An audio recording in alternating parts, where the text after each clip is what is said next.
Ray Hadley has unleashed on Joe Rogan's Spotify podcast for promoting lunatic COVID-19 opinions, before mocking Prince Harry and Meghan Markle for continuing their lucrative contract with the streaming giant. The Radio 2 Gigabytes host weighed in on controversy surrounding the U.S. podcaster, who has criticized strict approaches to the pandemic since late 2020, lashing out against vaccine mandates, enforced mask wearing, and even warning healthy young people who feel under pressure to get jabbed. Rogan's views are in stark contrast to Hadley's, who has been a strong advocate for vaccines, lockdowns, mask mandates, and extended restrictions. Earlier last month, the broadcaster confronted NSW Premier Dominic Perrottet over claims he called him a COVID bedwetter. Hadley accused Spotify, which is rumored to have paid $140 million for the 54-year-old show The Rogan Experience, of contradicting its own policy by siding with the comedian. In its newly published platform rules, Spotify bans its contributors from posting content that promotes medical information that may pose a threat to public health, Hadley said. "Well, the sort of lunacy Rogan and his various guests put out is what we're talking about here." The outspoken radio host said Spotify's move to add a content warning to COVID-related podcasts did not go far enough to stop anti-vaccine disinformation. CEO Daniel Ek said, "While there are plenty of things on Spotify I disagree with, it's important we don't take a position on being a content censor," he said. "Well, unless, of course, it impacts on public health, Mr. Ek." Hadley then accused Prince Harry and Meghan Markle of lacking a conscience over their refusal to ditch Spotify. The couple have signed a series of deals worth £18 million with Spotify to produce and host podcasts on the platform, but have only expressed concern about COVID misinformation on the service. They have come under pressure to ditch their £18 million deal with the mega giant as a result of Rogan's views, but have so far refused to do it, Hadley said. "It's amazing what £18 million will do when it comes to conscience, and there's no conscience there."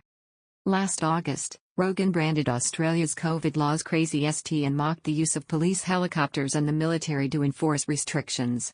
"There's some crazy st going on right now with the army trying to keep people inside in Australia," Rogan said at the time.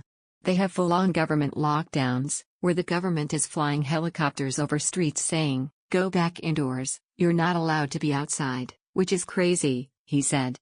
"This disease doesn't even transmit well outside. It doesn't make any sense. Being outside and getting vitamin D from the sun is probably one of the best things you can do," Rogan claimed.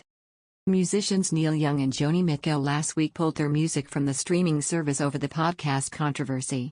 In addition, royal expert Katie Nicholl questioned where the Sussexes might go next after these deals in an appearance on True Royalty TV's The Royal Beat last summer.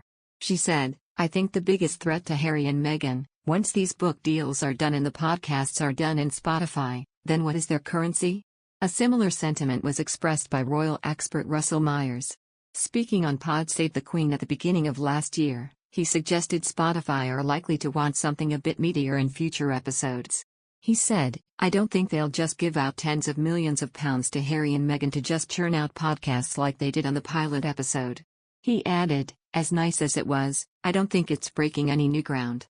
And certainly the money that is being given to Harry and Meghan, they are going to presumably want them to do something a bit meatier." It has, in fact, been suggested that Harry and Meghan could learn from Mr. Rogan's example. Historian and broadcaster Dr. Tessa Dunlop wrote in Mail Plus on Monday, "What Spotify really cares about is subscribers, and Joe Rogan has brought them millions. Harry and Meghan can express as much concern as they like, but their £18 million podcast contract with the audio streaming giant is small fry in comparison." Ditto the music of Neil Young and Joni Mitchell, who've abandoned the platform in protest. Mr. Rogan's podcast includes a wide array of guests, with many episodes lasting more than 3 hours.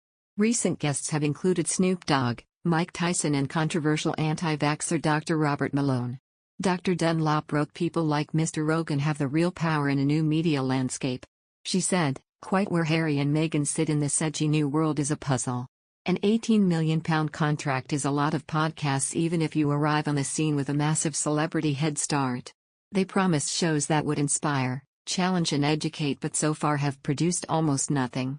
How they proceed from here is a conundrum." She added, "If Harry and Meghan want to control their new space and really have a voice, they need to start putting the hours in." If nothing else, Joe Rogan's story is a timely reminder of the old idiom, luck is great, but most of life is hard work.